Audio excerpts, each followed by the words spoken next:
जय श्री राधे कृष्ण दोस्तों, आप देख रहे हैं अपना YouTube चैनल भक्ति योग। सावन का पवित्र महीना चल रहा है।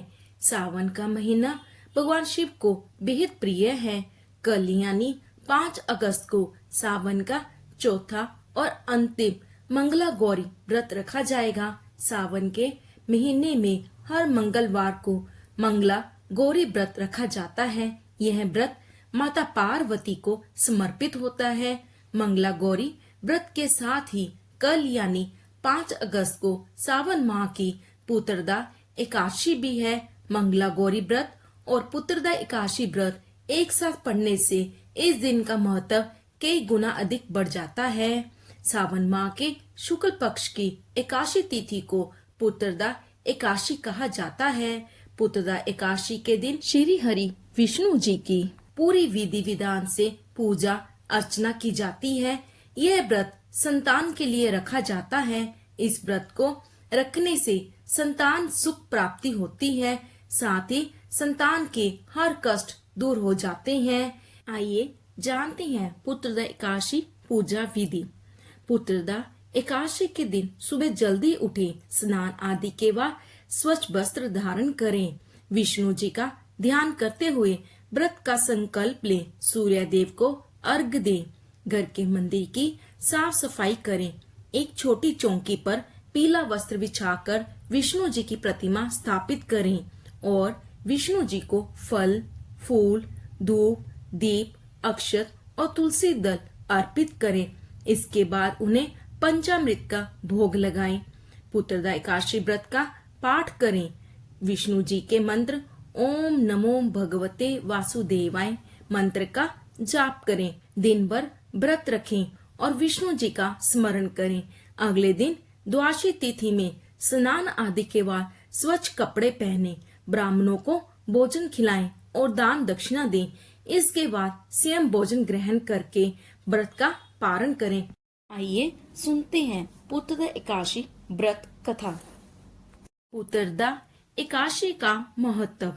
श्री युधिष्ठिर कहने लगे कि हे भगवान, मैंने श्रावण मास के कृष्ण पक्ष की कामिका एकादशी का सविस्तार वर्णन सुना। अब आप मुझे श्रावण शुक्ल एकादशी का क्या नाम है, व्रत करने की क्या विधि है और इसका महत्व सुनाने की कृपा करें। मधुसूदन कहने लगे कि इस एकादशी का नाम पुत्रदा एकादशी है। इस एकादशी को पवित्रा एकादशी भी कहा जाता है। पुत्रदा एकादशी व्रत करने वाले व्यक्ति को पूजा के बाद श्रावण पुत्रदा एकादशी व्रत की कथा जरूर सुननी चाहिए। ऐसा करने से व्रत पूर्ण होता है और मनोकामनाएं पूर्ण होती हैं। अब आप शांति पूर्वक इसकी कथा सुनिए। इसके सुनने मात्र से ही वाजपेयी यज्ञ का फल मिलता है। आइए अब इसकी कथा श्रवण करें। पुत्रदा एकादशी व्रत कथा। द्वापर युग के आरंभ में महिष्मती नाम की एक नगरी थी, जिसमें महिजीत नाम का राजा राज्य करता था। लेकिन पुत्रहीन होने के कारण राजा को राज्य सुखदायी नहीं लगता था। उसका मानना था कि जिसके संतान न हो उसके लिए यह लोक और परलोक दोनों ही दुखदायक होते हैं। पुत्र सुख की प्राप्ति के लिए राजा ने अनेक उपाय किए, परंतु राजा को पुत्र की प्राप्ति नहीं हुई। वृद्ध अवस्था आती देखकर राजा ने प्रजा के प्रतिनिधियों को बुलाया और कहा, हे प्रजाजनों, मेरे खजाने में अन्याय से उपार्जन किया हुआ धन नहीं है। ना मैंने कभी देवताओं तथा ब्राह्मणों का धन छीना है। किसी दूसरे की द्रोहर भी मैंने नहीं ली। प्रजा को पुत्र के समान पालता रहा। मैं अपराधियों को पुत्र तथा बांधवों की तरह दंड देता रहा। कभी किसी से घृणा नहीं की। सबको सम्मान माना है। सज्जनों की सदा पूजा करता हूँ। इस प्रकार धर्म युक्त राज्य करते हुए भी मेरे पुत्र नहीं हुआ, सो मैं अत्यंत दुख पा रहा हूँ। इसका क्या कारण है? राजा महिजीत की इस बात को विचारने के लिए मंत्री तथा प्रजा के प्रतिनिधि बन को गए। वहाँ बड़े बड़े ऋषि मुनियों के दर्शन किए। राजा की उत्तम कामना के पूर्ति के लिए किसी श्रेष्ठ तपस्वी मुनि को देखते फिरते रहे।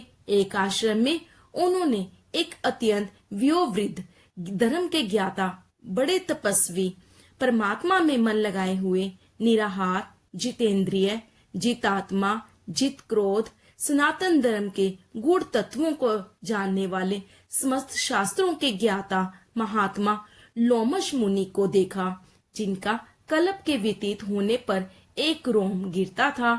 सब ने जाकर ऋषि को प्रणाम किया। उन लोगों को देखकर मुनि ने पूछा कि आप लोग किस कारण से आए हैं? निसंदेह मैं आप लोगों का हित करूंगा। मेरा जन्म केवल दूसरों के उपकार के लिए हुआ है, इसमें संदेह मत करो।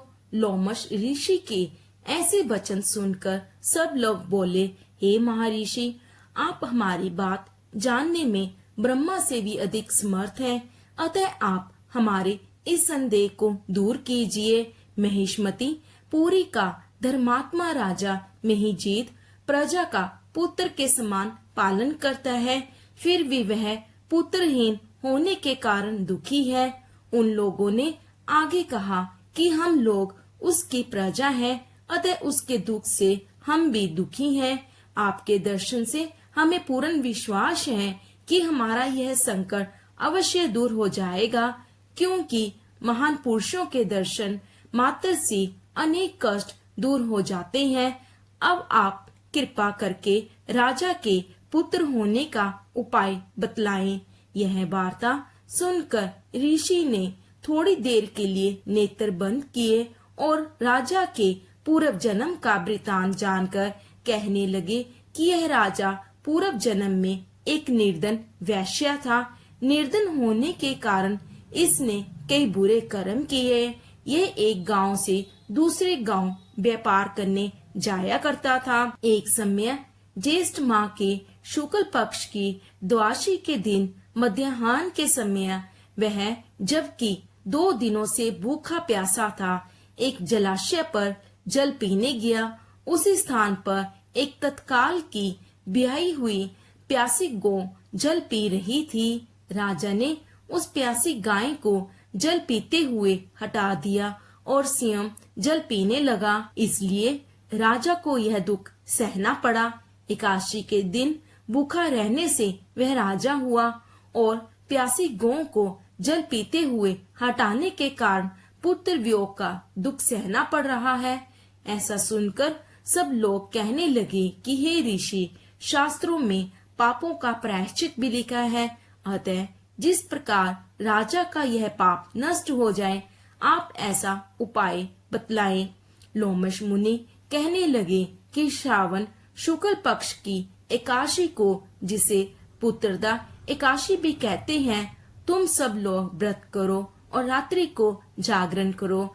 इससे राजा का यह पूर्व जन्म का पाप अवश्य नष्ट हो जाएगा, साथ ही राजा को पुत्र की अवश्य प्राप्ति होगी। लोमश ऋषि के ऐसे वचन सुनकर मंत्रियों सहित सारी प्रजा नगर को वापस लौट आई और जब श्रावण शुक्ल एकादशी आई तो ऋषियों की आज्ञा अनुसार सब ने पुत्रदा एकादशी का व्रत और जागरण किया। इसके पश्चात द्वादशी के दिन इसके पुण्य का फल राजा को दिया गया। उस पुण्य के प्रभाव से रानी ने गर्भ धारण किया और प्रसव काल समाप्त होने पर उसके एक बड़ा तेजस्वी पुत्र उत्पन्न हुआ। इसलिए हे राजन, इस श्रावण शुक्ल एकादशी का नाम पुत्रदा एकादशी पड़ा। अतः संतान सुख की इच्छा हासिल करने वाले इस व्रत को अवश्य करें। इसके महामत्य को सुनने से मनुष्य सब पापों से मुक्त हो जाते हैं और इस लोक में संतान सुख भोग कर परलोक में स्वर्ग को प्राप्त होते हैं। पुत्रदा एकादशी व्रत रखने से निसंतान दंपतियों को संतान सुख की प्राप्ति होती है। संतान की लंबी उम्र और अच्छे स्वास्थ्य के लिए यह व्रत किया जाता है। व्रतधारी के परिवार में सुख, शांति और समृद्धि बनी रहती है। व्रत करने से व्यक्ति को आध्यात्मिक शांति और पुण्य की प्राप्ति होती है। यह व्रत करने से व्यक्ति के पापों का नाश और मोक्ष की प्राप्ति होती है। आइए जानिए पुत्रदा एकादशी व्रत के नियम। व्रत के दिन मन, वचन और कर्म से शुद्ध रहना चाहिए। व्रत के दिन अन्न का सेवन नहीं करना चाहिए, केवल फलाहार या निर्जल व्रत रखें। इस दिन झूठ बोलने और छल कपट से दूर रहना चाहिए। पूजा के समय शुद्धता का विशेष ध्यान रखना चाहिए। विष्णु मंत्रों का जाप और भगवान विष्णु की आराधना करनी चाहिए। तो ये थी पुत्रदा एकादशी व्रत विधि और कथा। उम्मीद है आपको ये जानकारी उपयोगी लगे। धन्यवाद। आइए अब सुनते हैं मंगला गौरी व्रत कथा। मंगला गौरी व्रत का मुख्य महत्व अखंड सौभाग्य, पति की लंबी उम्र और सुखी वैवाहिक जीवन है। इसके अतिरिक्त यह व्रत अविवाहित कन्याओं को मन चाहे वर की प्राप्ति में भी सहायक होता है। जिन लोगों की कुंडली में मंगल दोष है, उनके लिए भी यह फलदायक माना जाता है। मंगला गौरी व्रत सावन के महीने में पड़ने वाले सभी मंगलवार को मनाया जाता है। यह व्रत देवी पार्वती को समर्पित है और विवाहित महिलाएं अपने पति की लंबी आयु के लिए यह व्रत रखती हैं। यह व्रत महिलाओं को अखंड सौभाग्य का आशीर्वाद प्रदान करता है। आइए सुनते हैं मंगला गौरी व्रत कथा। एक समय की बात है, एक छोटे से गांव में एक साहूकार अपनी पत्नी के साथ निवास करता था।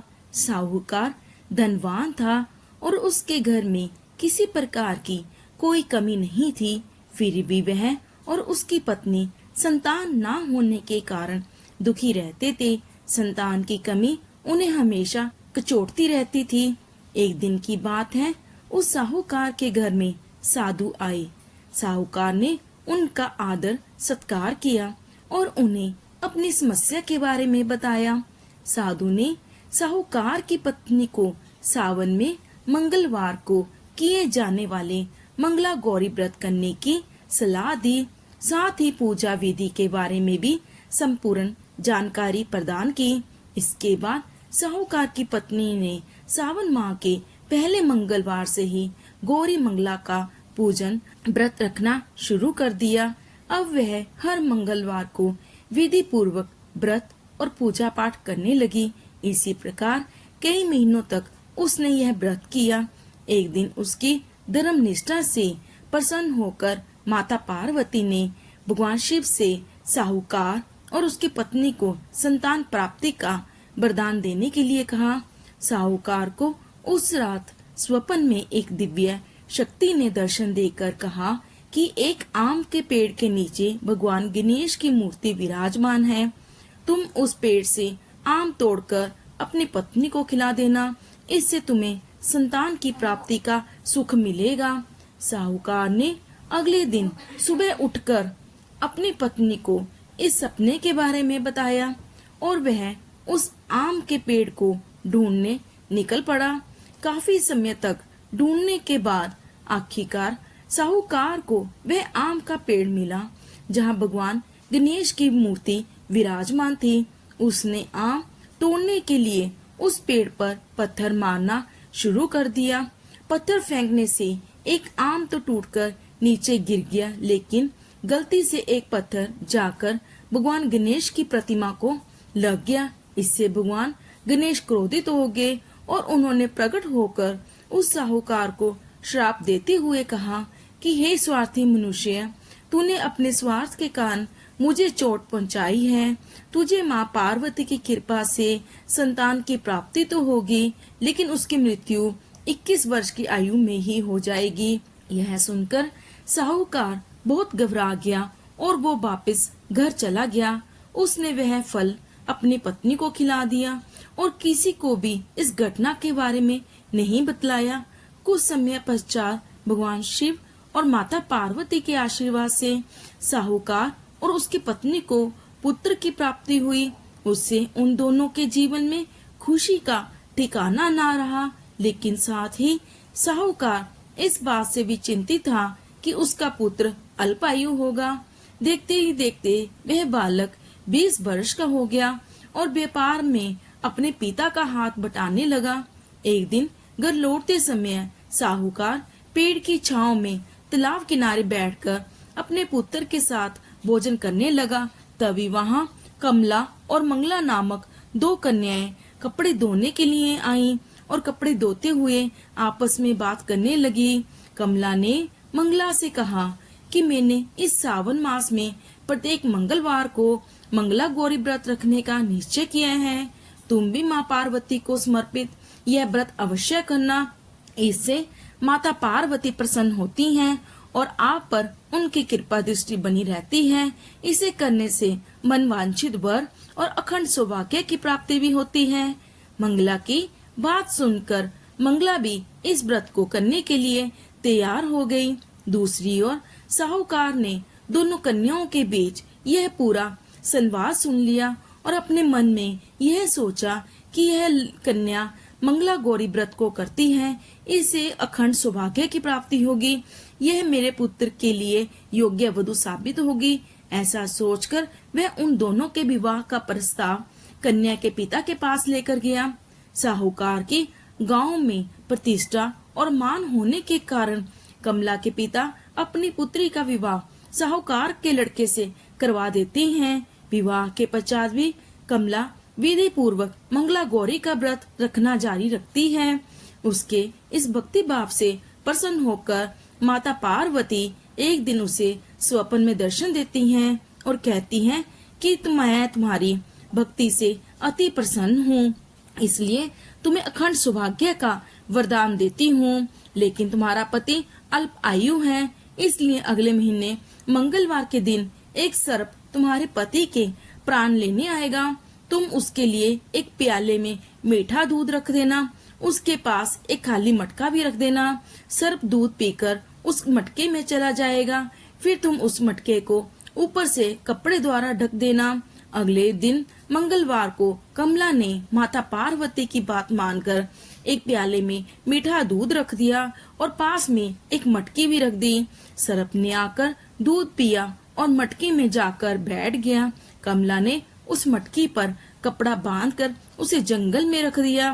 माता पार्वती की कृपा से कमला के पति के प्राण बच गए। इस प्रकार मंगला गौरी व्रत के पुण्य फल से साहूकार का पुत्र श्राप मुक्त हो गया। जब कमला ने घर में सबको इस चमत्कार के बारे में बताया तो सभी आश्चर्यचकित रह गए। इसके बाद साहूकार और उसकी पत्नी ने अपने पुत्र और पुत्र वधू को आशीर्वाद दिया और पूरा परिवार सुख पूर्वक जीवन व्यतीत करने लगा। मंगला गौरी व्रत कथा समाप्त हुई। हे माँ पार्वती माता, जैसे आपने साहूकार की बहू को अखंड सौभाग्य का आशीर्वाद दिया, वैसे ही कथा सुनने वाले और कहने वाले और सबको अखंड सौभाग्य का आशीर्वाद देना। बोलो गणपति गणेश भगवान की जय, माता पार्वती की जय, बोलो शिव शंकर भगवान की जय।